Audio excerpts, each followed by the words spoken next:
اب سوال پیدا ہوتا ہے کہ اعتراض تو نبی پر تھا تو جواب نبی کو دینا چاہیے تھا، جواب اللہ کیوں دے رہے ہیں؟ بات آ رہی ہے سمجھ میں کہ نہیں آ رہی؟ اصل میں نبی نے خود اس لیے جواب نہیں دیا، اس کا نقصان یہ ہوتا کہ لوگ یہ سمجھتے کہ مشرک جیسے نبی پر اعتراض کر رہے تو واقعی اعتراض کس پر ہوتا ہے؟ نبی پر۔ اللہ نے جواب دے کے بتا دیا کہ اے نبی آپ تو محض سفیر ہیں، آپ ہٹ جائیں درمیان سے، یہ اعتراض آپ پر نہیں ہے، یہ حقیقت میں کس پر ہے؟ مجھ پر ہے۔ یہ نالائق آدمی آپ کا لیبل لگا کے لوگوں کو الو بنانے کی کوشش کر رہا ہے، کیونکہ اللہ پہ ڈائریکٹ کوئی اعتراض بولو کر نہیں سکتا، تو اس لیے آپ جواب دیں گے تو مناظرے کا اور بحث کا رخ چینج ہو جائے گا۔ کوئی کافر یہ تو نہیں کہہ سکتا میں اللہ پہ اعتراض کر رہا ہوں نا، اس سے تو لوگ کہیں گے بھائی تو کون ہوتا ہے، اللہ سے بھی بڑا ہو گیا تو۔ تو ہر معترض نا لیبل عنوان چینج کرتا ہے، اپنا مقابلہ کبھی محدثین سے مجتہدین سے نہیں، وہ اپنے مقابلے میں کسی چھوٹے آدمی کو لے کر آئے گا تاکہ لوگ اس چھوٹے کی مخالفت کریں اور اس کو زندہ باد کے نعرے لگائیں۔ لیکن حقیقت میں لوگوں میں اتنی سینس نہیں ہے، وہ یہ نہیں دیکھ رہے کہ یہ اس پر اعتراض نہیں ہو رہا، یہ اعتراض کسی اور پر ہو رہا ہے، اور جواب دینے والا اس کا نمائندہ بن کے جواب دے رہا ہے، وہ اپنا دفاع نہیں کر رہا، وہ مجتہدین کا محدثین کا دفاع کر رہا ہے۔ وہ سمجھ میں آ رہی ہے بات کہ نہیں آ رہی؟ انجینئر صاحب جب دلائل دیتے ہیں نا تو میری تصویر لگا کے کہ مفتی طارق مسعود کے دلائل کا جواب، اس سے ان کی چورن بہت تمیز سے بکتا ہے، اس کے بغیر چورن بکتا نہیں ہے۔ حالانکہ اس کو یہ چاہیے کہ چاروں اماموں کی تصویر لگائے، کیونکہ 20 رکعت تراویح چاروں اماموں کا مذہب ہے، میرا مذہب نہیں ہے۔ اگر وہ حق پرست ہوتا تو وہ کہتا چاروں اماموں کے دلائل کے خلاف میں کلپ دے رہا ہوں۔ بات آ رہی ہے سمجھ میں؟ چار امام کہتے ہیں کہ کم سے کم 20 رکعت ہے تراویح، اور میں کہتا ہوں 8 رکعت، یا کوئی رکعت متعین نہیں ہے اس کی، یہ انجینئر کا یہ دعویٰ ہے نا۔ تو اس کو چاہیے تھا کہ وہ میرے خلاف کلپ نہ بنائے، وہ تصویر کس کی لگائے؟ چاروں اماموں کی۔ اگر اس کو تصویریں نہیں ملتی ان کی تو ان کے نام لکھے، انجینئر ورسز چاروں مجتہدین، لیکن اس طرح مارکیٹ میں چورن بکے گا نہیں۔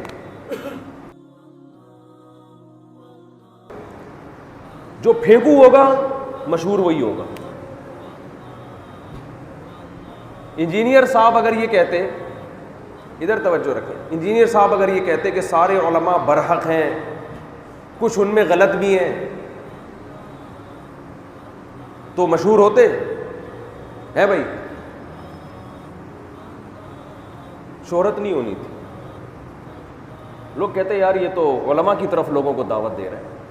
اگر وہ کہتے کہ حنفی بھی ٹھیک ہیں، مالکیہ بھی ٹھیک ہوتے ہیں، شوافی بھی ٹھیک ہوتے ہیں، حنابلہ بھی ٹھیک، صدیوں سے تو یہ چاروں مکاتب فکر چلے آ رہے ہیں، تو یہ سب ٹھیک ہیں، فروعی اختلاف ہے، ہر ایک کے پاس دلائل ہوتے ہیں، اگر ان کے پاس دلائل ہیں تو دلائل ان کے پاس بھی ہیں، تو کسی ایک کو بھی فالو کر لو گے جنت میں چلے جاؤ گے۔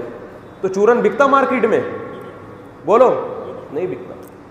چورن جب بھی بکے گا جب حنفی غلط، یہ الو بنا رہے ہیں لوگوں کو، شافعی غلط، مالکیہ غلط۔ اگر وہ کہتے چاروں فقہ کا اجماع ہے کہ تراویح کی 20 رکعتیں ہیں، اور وہ جو بخاری کی حدیث ہے جس میں 8 رکعت کا ذکر ہے، اس میں تو رمضان اور غیر رمضان برابر ہے، اور بخاری ہی میں دوسری حدیث ہے کہ نبی رمضان میں جتنی عبادت کیا کرتے تھے غیر رمضان میں اتنی نہیں۔ حضرت عائشہ کی حدیث ہے یزید فی رمضان ما لا یزید فی غیرہ، رمضان میں اضافہ ہوتا تھا۔ تو اس سے پتہ چلتا ہے کہ وہ 8 رکعتوں والی جو حدیث ہے وہ بھی مضطرب ہے، اس کے اگینسٹ بخاری ہی میں دوسری حدیث موجود ہے کہ رمضان میں اضافہ ہوتا تھا، 8 پر اضافہ ہوتا تھا، کیونکہ 8 پر اضافہ اگر قراءت کے لحاظ سے ہوتا کہ رکعتیں لمبی، تو وہ تو 8 پہلے ہی آلریڈی بہت لمبی ہوتی تھیں۔ تو پتہ چلتا ہے رمضان میں رکعتیں آپ صلی اللہ علیہ وسلم کی بڑھ جایا کرتے۔ اگر یہ بات کرتے تو چاروں امام کر رہے ہیں تو چورن بکتا مارکیٹ میں؟ کہتے بھائی یہ تو ساری دنیا کر رہی ہے۔ اچھا میں ایک بات آپ سے یہ عرض کروں کہ لوگ انجینئر صاحب جب دلائل دیتے ہیں نا تو میری تصویر لگا کے کہ مفتی طارق مسعود کے دلائل کا جواب، اس سے ان کی چورن بہت تمیز سے بکتا ہے، اس کے بغیر چورن بکتا نہیں ہے۔ حالانکہ اس کو یہ چاہیے کہ چاروں اماموں کی تصویر لگائے، کیونکہ 20 رکعت تراویح چاروں اماموں کا مذہب ہے، میرا مذہب نہیں ہے. اگر وہ حق پرست ہوتا تو وہ کہتا چاروں اماموں کے دلائل کے خلاف میں کلپ دے رہا ہوں. بات آ رہی ہے سمجھ میں؟ 4 امام کہتے ہیں کہ کم سے کم 20 رکعت ہے تراویح، اور میں کہتا ہوں 8 رکعت یا کوئی رکعت متعین نہیں ہے اس کی. یہ انجینئر کا یہ دعویٰ ہے نا. تو اس کو چاہیے تھا کہ وہ میرے خلاف کلپ نہ بنائے، وہ تصویر کس کی لگائے؟ چاروں اماموں کی. اگر اس کو تصویریں نہیں ملتی ان کی تو ان کے نام لکھے، انجینئر ورسز چاروں مجتہدین. لیکن اس طرح مارکیٹ میں چورن بکے گا نہیں. بات آ رہی ہے سمجھ میں؟ تو میں جو 20 رکعت تراویح کے دلائل دیتا ہوں اپنے آپ کو برحق ثابت کرنے کے لیے نہیں، ان 4 مجتہدین کو برحق ثابت کرنے کے لیے جن کو 99.99% امت نے فالو کیا ہے. تو آپ 99.99% اہل سنت والجماعت کو غلط قرار دے رہے ہو، 4 بڑے بڑے مجتہدین کو غلط قرار دے رہے ہو، اور 15ویں صدی کے ایک شخص کو آپ صحیح قرار دے رہے ہو کہ اس نے قرآن و حدیث ان سے زیادہ اچھا سمجھا. تو آپ حقیقت میں میرے خلاف کلپ نہیں بنا رہے، نہ مجھے اس پہ کوئی غصہ آتا ہے. آپ کلپ کس کے خلاف بنا رہے ہو؟ چاروں مجتہدین کے خلاف کلپ بنا رہے ہو، محدثین کے خلاف کلپ بنا رہے ہو، ان تمام صحابہ کے خلاف کلپ بنا رہے ہو، تابعین کے خلاف کلپ بنا رہے ہو جن سے ایک ضعیف روایت سے بھی ثابت نہیں ہے کہ انہوں نے کبھی 8 رکعت تراویح پڑھی ہو، ان کے خلاف کلپ بنا رہے ہو آپ. بہت مشکل ہے بات سمجھانا. آ رہی ہے بات سمجھ میں کہ نہیں آ رہی؟ دیکھو اس کی میں ایک مثال دیتا ہوں. ہمارے نبی صلی اللہ علیہ وسلم نے دعویٰ کیا تھا کہ مردے جو مٹی ہو جاتے ہیں نا، ختم ہو جاتے ہیں، قیامت کے دن دوبارہ زندہ ہوں گے، یہ اللہ کے سامنے کھڑے ہوں گے. اس پہ ایک مشرک قبرستان کی پرانی بوسیدہ ہڈی نکال کے لایا اور کہنے لگا من یحیی العظام وہی رمیم. سورہ یاسین کا آخری رکوع آپ پڑھیں. کیا ہے محمد صلی اللہ علیہ وسلم، آپ کہتے ہو یہ مردے قیامت کے دن دوبارہ زندہ ہوں گے، تو بھلا ان بوسیدہ ہڈیوں میں جان دوبارہ کون ڈالے گا؟ ان بوسیدہ ہڈیوں میں جان، اگر جان ڈلنی ہوتی کم از کم باڈی تو محفوظ ہوتی نا. یہ تو گل سڑ کے ختم، وہ ہڈی جب پرانی ہو جائے صدیوں تو کیا بھربری ہو جاتی ہے.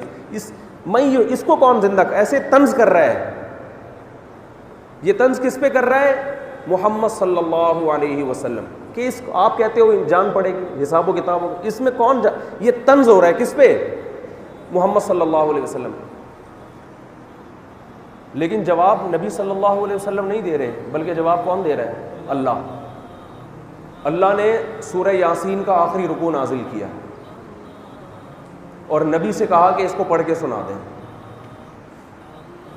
نبی سفیر تو بنے، اللہ کے کلام کو اپنی زبان سے نقل تو کر رہے ہیں، اور اللہ نے اس کافر کے خلاف جو دلائل دیے وہ دلائل بھی نبی نے اپنی زبان سے نقل کیے ہیں، مگر ان دلائل کو نبی نے ایجاد نہیں کیا، وضع نہیں کیا.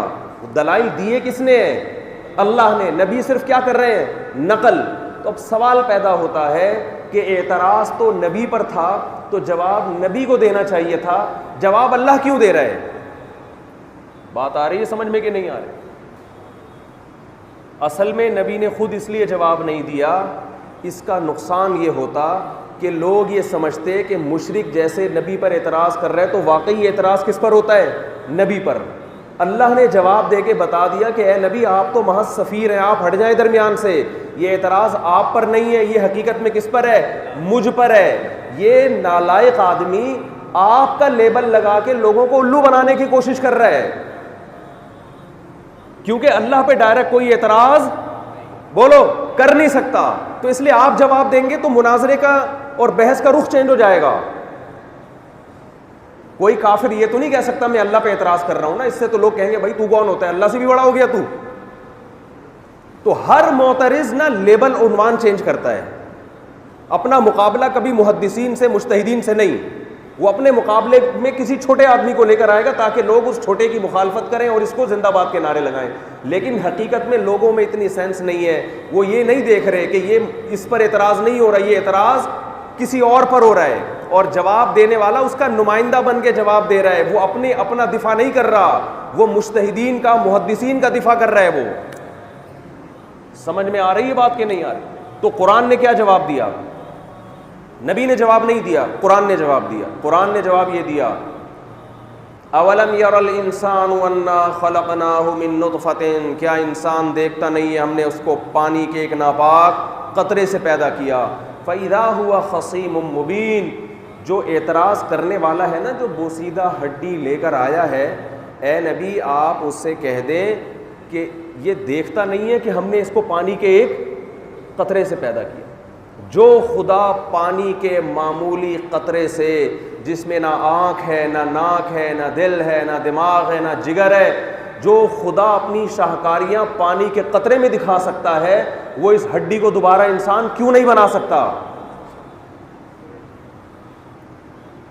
وہ کیوں نہیں بنا؟ اے نبی آپ اس کو کہہ دیجئے قل یحییھا الذی انشأھا اول مرہ، اے نبی اس کو کہہ دیجئے اس کو وہی پیدا کرے گا، اس ہڈی کو، جس نے اس کو پہلی مرتبہ پیدا کیا، وَهُوَ بِكُلِّ خَلْقٍ عَلِيمٌ، اور وہ ہر طرح سے پیدا کرنا جانتا ہے۔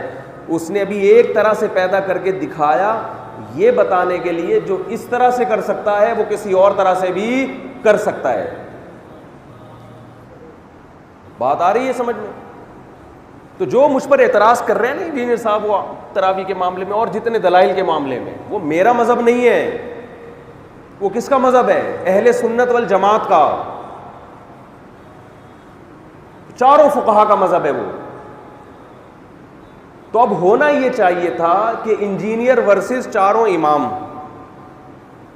بلکہ انجینئر ورسز 99% امت۔ سمجھ میں آ رہی ہے نا بات؟ تو یہ ہونا چاہیے تھا۔ اور میں جو دفاع کر رہا ہوں اپنا نہیں، پوری امت کا، پوری امت، صدیوں تک پوری امت 20 رکعت سے 1 رکعت بھی کم پڑتی نہیں۔ سعودی عرب میں اب شروع ہوئی 8 رکعتیں، 100 سال پہلے کا سعودی عرب اٹھا کے دیکھو، کہیں بھی آپ کو نظر نہیں آئے گی 8 رکعت۔ یہ تو اب شروع ہوئی ہے۔ تو اب کے سعودیہ کو لیتے ہو یا امام مالک امام شافعی کے سعودیہ کو لیتے ہو؟ امام شافعی تو اپنی کتاب میں لکھتے ہیں ہمیں مکہ میں 20 رکعت سے کم تراویح پڑھنے والا کوئی بھی نظر نہیں آیا۔ وہ تو اپنے دور کا مکہ بیان کر رہے ہیں۔ تو اعتراض اصل میں کس پر ہو رہا ہے؟ یہ جو ہم کہتے ہیں 3 طلاقیں 3 ہوتی ہیں، اور اہل حدیث کہتے ہیں 3 کتنی ہوتی ہیں؟ 1۔ تو ہم اپنے آپ کو سپورٹ نہیں کر رہے، ہم صحابہ کو سپورٹ کر رہے ہیں۔ تمام صحابہ کا فتویٰ اکٹھی 3 طلاقیں کتنی ہوتی ہیں؟ 3۔ تمام تابعین کا فتویٰ ہے کہ اکٹھی 3 طلاقیں کتنی ہوتی ہیں؟ 3۔ چاروں اماموں کا فتویٰ اکٹھی 3 طلاقیں کتنی ہوتی ہیں؟ 3۔ امام بخاری کا فتویٰ اکٹھی 3 طلاقیں کتنی ہوتی ہیں؟ 3۔ آج اہل حدیث اٹھ کے کہتے ہیں کہ یہ حنفی اندھے مقلد، یہ فلاں مقلد، اور یہ قرآن و سنت سے تو پتہ چلتا ہے 3 ایک ہوتی ہیں، اور یہ دیکھو کیا فتویٰ دے رہے ہیں۔ جب ہم دلائل دیتے ہیں تو ہمیں کہتے ہیں یہ اندھے مقلد ہیں، حالانکہ اندھا مقلد وہ ہے جو پوری امت کو چھوڑ رہا ہے، صحابہ کو بھی، تابعین کو بھی، اور قرآن و سنت کی ایسی تشریح کر رہا ہے جس پہ نہ صحابہ نے مانی اس تشریح کو، نہ تابعین نے، نہ چاروں اماموں نے۔ اس کے فالوورز اندھے مقلد ہیں یا ہم اندھے مقلد ہیں؟ جو پوری امت کے خلاف چل رہا ہے، اور وہ اپنے 15ویں صدی کے روحانی پیشواؤں کی اتباع کر رہا ہے، اس کو آپ کہتے ہو یہ تحقیق ہے۔ اس کو کیا کہتے ہو آپ؟ تحقیق۔ اور جو پوری امت نے قرآن و سنت کی جو تشریح کی اس کو مان رہا ہے، اس کو آپ کیا کہتے ہو؟ اندھی تقلید۔ تو آپ کو تو تقلید کی ڈیفینیشن تک نہیں پتہ ہے کہ اندھی تقلید کسے کہتے ہیں اور علی وجہ البصیرہ تقلید کسے کہتے ہیں۔ تو میں یہ عرض کر رہا تھا کہ کسی ڈاکٹر نے اپنا چورن بیچنا ہو، کسی حکیم نے چورن بیچنا ہو، کسی مولانا نے، کسی اسکالر نے، تو چورن بیچنے کا سب سے بہترین طریقہ یہ ہے کہ پوری امت ایک طرف اور آپ اپنی نئی ریسرچ مارکیٹ میں لے کر آئیں، اور پھر یہ دعویٰ کریں میں کسی کو نہیں مانتا، میں صرف کس کو مانتا ہوں؟ قرآن و حدیث کو۔ یہ طریقہ ہوتا ہے اپنے آپ کو پروموٹ کرنے کا۔ اور ان لوگوں میں، اہل باطل میں، ایک بہت بڑی مسٹیک یہ ہوتی ہے کہ یہ کسی ایک اصول پر جمتے نہیں ہیں، یہ اپنے اصولوں کو توڑتے ہیں۔ یہ ہر 2 دن بعد ان کے اپنے اصول بولو ٹوٹ رہے ہیں۔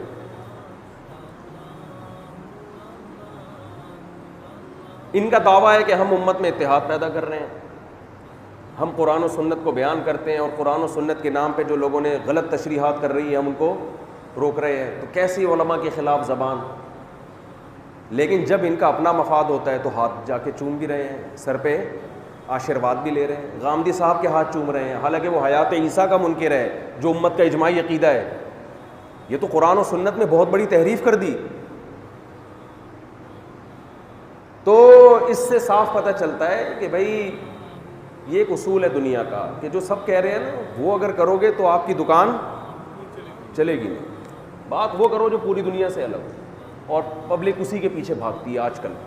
تو اس پبلک کے بھاگنے کا کوئی اعتبار نہیں ہے. اس اکثریت یا اس امت, یہ جو اس طرح عوام جا رہی ہوگی نا, اس کا کوئی اعتبار نہیں ہے. نوح علیہ السلام 950 سال تبلیغ کی ہے, 40-50 سے زیادہ لوگوں نے آپ کا ساتھ نہیں دیا.